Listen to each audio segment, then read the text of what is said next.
apa perempuan apa kan? Ketiga. Oh iya. Yang keduanya kan? Iya.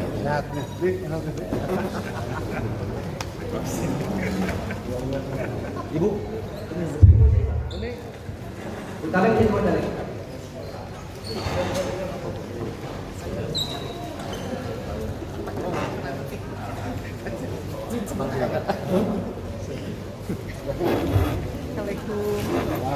Selamat datang Sekjen Partai Buruh beserta Ibu Dewan Dapil 7 Kabupaten Bekasi Karawang Purwakarta, Ibu Haja Yunilatif. Silakan untuk menempati tempat duduknya. Kawan-kawan dimohon untuk Partai Buruh, Bapak. Alhamdulillah wassalatu wassalamu ala asyrofil Sayyidina wa maulana Muhammadin wa ala alihi wasallam. Puji dan syukur mari kita panjatkan kehadirat Allah SWT yang sudah memberikan kepada kita semua rahmat, karunia, hidayah dan juga hikmah. Nikmat hari ini kita bisa berkumpul di tempat ini. Mudah-mudahan mendapatkan ridho dari Maha Kuasa. Mudah-mudahan apa yang akan kita bicarakan, diskusikan akan menghasilkan yang bermanfaat bagi kemaslahatan kita, terutama kehidupan kaum pekerja dan buruh. Yang kami hormati dari Pangkorca Purwakarta, Pangkorca Karawang, satu jajaran, kemudian juga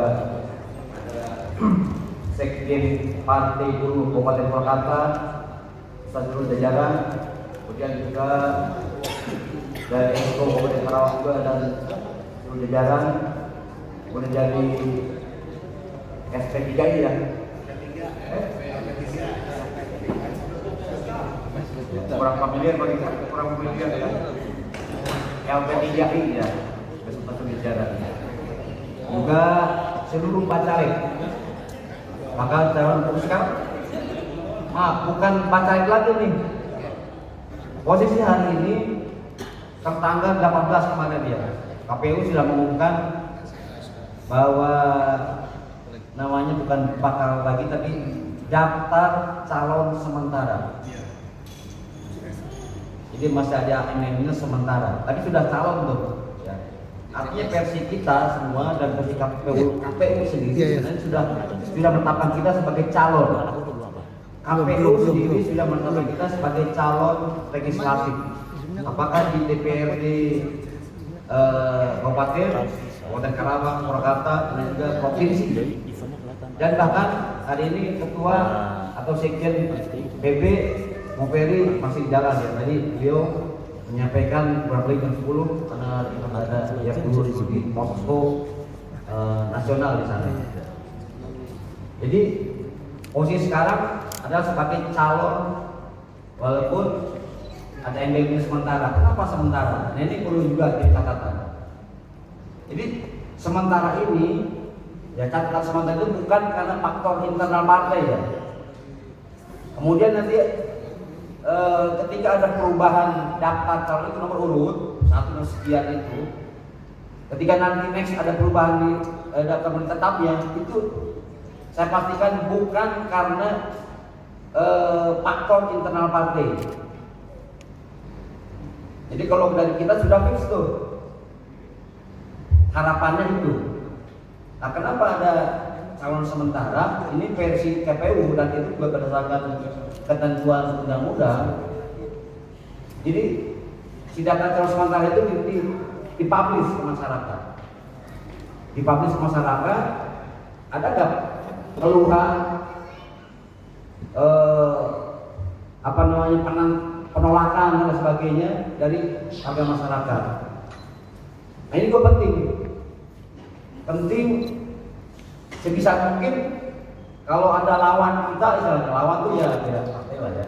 Lawan itu yang memang orang-orang itu sering bermasalah, misalkan dalam hal rekrutmen karyawan sering malakin mintain duit misalnya, atau mengkoordinir calon karyawan juga harus menggunakan uang, itu silakan, itu laporkan, dan saya kira nanti setelah ada pelaporan, ada verifikasi dan sebagainya, kalau memang betul ada hal pelanggaran etika, ya moral, apalagi hukum, itu bisa di-delete, bisa dicoret oleh KPU. Nah nanti dalam hal pencoretan bukan berarti sifat itu hilang, tadi harus menggantikan orang itu yang dianggap bermasalah. Mudah-mudahan kita semua Bacalek hari ini sudah lengkap, dan insya Allah akan izin yang Maha Kuasa semuanya akan mendapat ridho dari Maha Kuasa, akan menang semuanya. Itu harapan kita semua. Hari ini kawan-kawan bicara terjun ke partai politik, tentu bagi kita bukan apa ya, tidak biasa lah, hal yang tidak biasa lah.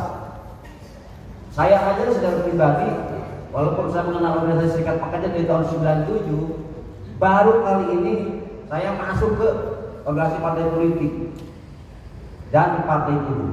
Kenapa seperti itu? Saya menganggap ini menjadi satu garis perjuangan. Kawan-kawan semua, bukan berarti selama ini saya tidak terjun ke partai politik, bukan berarti politik itu dapat penting. Politik itu sangat penting, dan politik itu selalu bergandengan tangan dengan kehidupan kita.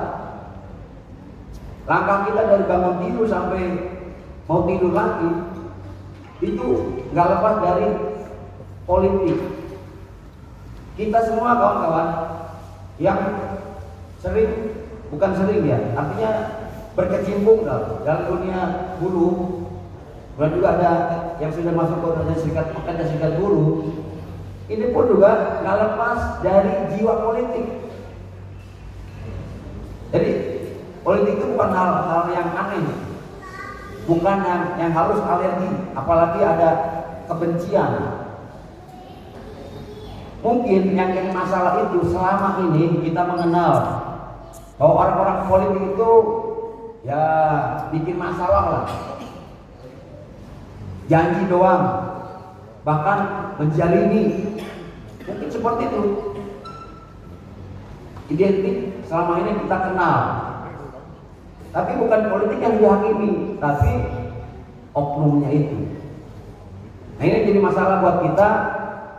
Fakta hari ini, kawan-kawan, partai-partai yang sebelum ada partai buruh ini, bagi kita, kawan-kawan sudah tahu betul lah apa yang sudah mereka perbuat untuk kita. Produk Undang-Undang Omnibus Law Ciptaker, terutama Cipta Kerja yang sebelumnya itu namanya Cilangka, Cipta Lapangan Kerja. Cuman oleh kita sering diplesetkan, akhirnya dia ganti itu menjadi Cipta Lapangan Kerja. Kalau kita dengan namanya itu indah sekali tuh. Pasti ini juga jadi masalah, ini juga bagian dari politik. Namanya Cipta Lapangan Kerja, desain ke masyarakat, ke rakyat, siapa yang akan menolak? Secara logika itu siapa yang menolak? Gak akan ada. Namanya Cipta Lapangan Kerja, semua senang dong. Siapapun dia pasti akan gembira, akan memuji pemerintah, akan memuji yang mengelola negara bahwa undang-undang itu hebat. Namanya Cipta Lapangan Kerja, kan begitu. Nah ini jadi persoalannya bagian dari politik juga. Kenapa bunyi itu dimunculkan agar semua rakyat itu senang, bahagia. Jadi ketika dia menolak pun dihantam terus sama elemen rakyat yang lainnya. Termasuk kita selama itu kemarin kan kita menolaknya, kita berhadapan dengan teman rakyat sendiri. Gimana sih mulu katanya? Negara sudah menciptakan undang-undang Cipta Lapangan Kerja kok ditolak dan lain sebagainya. Itu fakta yang kita hadapi selama ini. Dan kita real sebagai pekerja itu real. Kenapa kita tolak? Kenapa kita marah? Karena jelas di dalam isinya itu adalah menyakiti kita, menyakiti oleh yang kita rasakan ini sedang bekerja ini. Mungkin ada sebagian nggak terlalu masalah, tapi banyak dari teman-teman kita yang hak pensiunnya berkurang. Dikurangi. Ini bukan hoax ini. Hak pensiunnya yang tadinya 2 ketentuan hanya menjadi 1,75, 0,2%-nya hilang. Bayangkan. Ini kan hak buruh yang pensiun, yang uang itu akan digunakan untuk sisa hidupnya, yang belum tentu mendapat pekerjaan baru atau usaha baru, tapi itu dikurangi faktanya. Belum lagi yang bekerja itu pun juga PHK pun dipermudah. Yang sebelumnya kan dipersulit dalam pengertian dia bisa membatasi diri itu si pekerja, bahkan sikat pekerjanya bisa menentang itu. Tapi dengan ketentuan yang sekarang nggak peduli pekerjaannya atau sikat pekerjaannya menolak dan sebagainya, PHK. Kalau kita ingin jalan terus, itu yang terjadi. Itu fakta saja. Dan ini masalah untuk kita. Kemudian juga outsourcing, bayangkan. Outsourcing ini yang sebelumnya di undang-undang yang lama di kelas 223 hanya ada di 5 bagian. 5 bagian ini bukan bagian yang memang core-nya apa ya, sentralnya usaha itu sendiri. Seperti apa? Security, supir jemputan, kemudian training service, itu boleh outsourcing-kan tempat-tempat tertentu. Di undang-undang saat ini nggak ada pembatasan, semua boleh outsourcing-kan. Inilah yang terjadi, inilah yang dimakan oleh para pengusaha hari ini. Ini fakta-fakta yang terjadi untuk kita. Tentu kita harus berpikir hari ini dan ke depan. Hari ini berarti kita bikin diri sendiri, ke depan generasi setelah kita, mungkin anak kita, cucu kita. Kalau enggak kita perjuangkan hari ini, siapa lagi? Ini harus catatan kita untuk kita semua, bahwa pentingnya konsolidasi hari ini untuk menguatkan, bahwa pentingnya kita berpolitik dan yakinkan bahwa partai buruh akan mengemban amanat itu supaya membuat kebijakan yang berpihak untuk kita. Minimal kita yang ada di Kabupaten Karawang, Purwakarta, kita bisa mengontrol juga, membantu mengontrol eksekutif pemerintahan daerah. Dalam hal apa? Dinas tenaga kerja, bagaimana kerjanya mereka. Kemudian juga pengawasan, bagaimana tugas pengawasan selama ini. Kita merasakan betul semua ada, tapi kerjanya nggak jelas, nggak sesuai dengan harapan kita. Banyak masalah yang terjadi di depan kita, tapi mereka sepertinya santai-santai saja. Kalau kita nggak melaporkan berkali-kali, berulang bahkan demo, mereka tetap diam. Itu fakta. Sekarang kita coba lagi pemagangan kawan-kawan. Ini pemagangan ini banyak dirasakan oleh para generasi milenial ya. Ya ada kita, bahkan mungkin ada anak-anak kita juga tuh, yang pemagangan hari ini. Bicara pemagangan itu dibenarkan menurut undang-undang. Jika itu ada ketentuannya juga. Salah satunya pemagangan itu fungsinya apa? Membangun skill. Kalau kita baru keluar sekolah, itu kan skill kita kan belum ada keahlian, belum punya keahlian. Baru sekitar hitung, baca, tulis dan sebagainya itulah. Kalaupun punya, belum matang lah, belum sesuai dengan kebutuhan yang sebenarnya. Dan di pemagangan itu kita akan dilatih skill kita benar-benar apa kebutuhan di sana. Perbaikan kita akan betul-betul sampai menguasai bidang itu. Belum hal-hal lain pun juga sama. Tapi kawan-kawan, hari ini kita banyak menemukan sekali. Banyak menemukan pemagangan ini apa? Kalau pembelaan itu kan memang namanya hanya untuk belajar skill, itu kan materinya itu 70-30 menurut saya. 70-30, 70% itu praktek, 30% teori. Tapi fakta hari ini 100% mereka bekerja. Gitu. Sekali lagi pemakanan hari ini kita banyak temukan ya, bukan berarti semua juga. Mungkin ada benar juga ada. Tapi yang banyak kita temukan adalah 100% mereka bekerja seperti pekerja biasa. Yang didapat apa oleh mereka? Yang didapat adalah hanya uang saku. Uang saku hanya sekitar 2.500.000. Itu udah all in tuh. Makan nggak dikasih, transfer pun juga nggak ada. Ini miris buat kita semua dan kita hanya melongo. Ya. Apalagi kalau saya misalkan yang sudah pensiun nggak terlalu, harusnya sih mungkin nggak perlu lagi peduli lah. Ya dia udah masanya teman-teman yang sudah bekerja dan ini saya diam aja. Tapi saat itu juga saya juga punya anak, tentu harus berpikir juga. Anak kan punya anak lagi juga. Kita harus pikirkan juga pada kita. Gak bisa kita istilahnya biarin nanti dia berjuang sini, gak bisa begitu. Buah hari ini tentu buah kerja hari ini harapannya adalah teman-teman adik-adik kita juga akan merasakan. Jadi kawan-kawan, hari konsultasi Bacalek, bukan caleg taruh legislatif ini bukan main-main. Ini harus serius kita lakukan dan sengaja memang kita nggak mengundang pihak-pihak lain di luar kita. Karena ada pesan penting buat kita. Kalau bicara partai buruh kan ada beberapa elemen gitu ya. Salah satunya adalah kita KSPSI. Tentu nama besar kita harus kita pertaruhkan kawan. Nama besar kita harus pertaruhkan. Jangan nanti jadi penonton doang.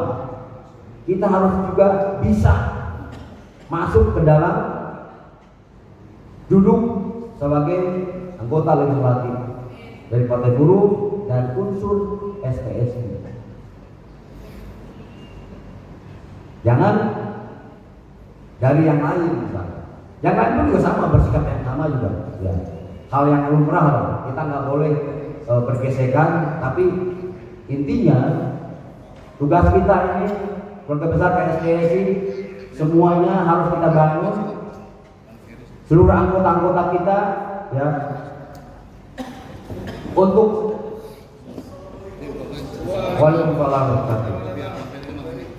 Alhamdulillah Bapak Sekjen Partai Buruh sudah hadir beserta Ibu calon legislatif dari Dapil 7 Ibu Hajah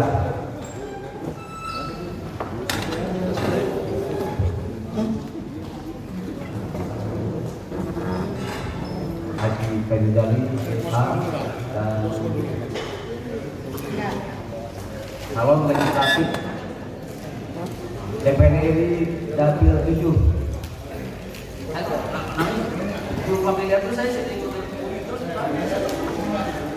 Kawan-kawan, kita lanjutkan. Yang hari ini kita lengkap sudah dari calon anggota legislatif DPR RI, ada sekjen. Kebetulan sekjen mewakili Jabar 2. Jabar 2 itu ABB dan Kabupaten Bandung. Jadi mungkin agak di luar jangkauan kita hari ini untuk Kabupaten Karangpurwaka. Tapi tentu kita menyaling teman-teman kita, ada CAP yang di ABB Kabupaten Bandung, juga ada TSK di sana, atau rekan-rekan yang lain sanak saudara. Silakan untuk disebarluaskan. Kalau kita punya anggota calon legislatif yang akan berpihak kepada kepentingan kita semua. Untuk dapil kita sendiri ada Ibu Hajah Yumarni Latif. Ini beliau dapil 7 yang meliputi Kabupaten Bekasi, Kabupaten Karawang dan Purwakarta. Tentu untuk kita semua tidak harus menengok kiri kanan lagi, udah harus fokus semuanya. DPR ini Ibu Hajah Melati, dan untuk provinsi kan ada 2 kita ya, ada Bung Denny, Bung Dion, Bu Rina, Rina sudah tidak hadir ya.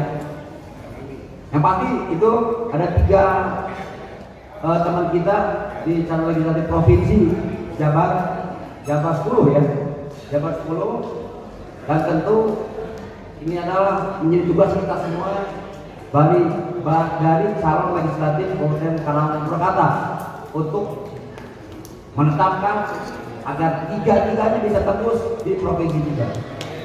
Untuk provinsi ya seperti itu. Baik kawan-kawan, tugas kita tentunya tidak mudah, tentunya tidak gampang, saudara-saudara. Tugas kita sangat berat. Berat bukan hanya kita menyadarkan rakyat secara umum, tapi berat juga kita menyadarkan teman-teman kita sendiri juga di dalam tubuh kita KSPSI. Dan ini harus kita terus usahakan dan upayakan, jangan pernah lelah untuk menyadarkan ini. Dan pemilu 24 ini adalah pertaruhan bagi kita semua. Pertaruhan bagi kita,